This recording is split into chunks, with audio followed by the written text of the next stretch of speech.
প্রিয় দর্শক, আজ অত্যন্ত দুঃখের সাথে জানানো যাইতেছে যে আমাদের ইউনিয়ন পরিষদের সাবেক চেয়ারম্যান জনাব আজিমউদ্দিন আহমেদ সাহেব তিনি ইন্তেকাল ফরমাইয়াছেন। ইন্না লিল্লাহি ওয়া ইন্না ইলাইহি রাজিউন। ব্যক্তি জীবনে তিনি ছিলেন খুব সাধারণ একজন মানুষ। তার এই বিদায়ের বেলা ছুটে আসেন সর্বস্তরের জনগণ।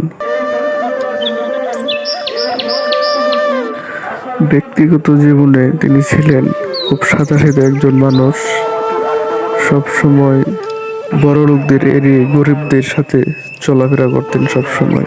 আমার বাবা যাদের সাথে উঠতেন বসতেন, আপনারা আমাদের খোঁজ খবর নেবেন, আমাদেরকে দিক নির্দেশনা দিবেন। আমরা চেষ্টা করব যে আপনাদের আদেশ নিষেধ অক্ষরে অক্ষরে মানার জন্য।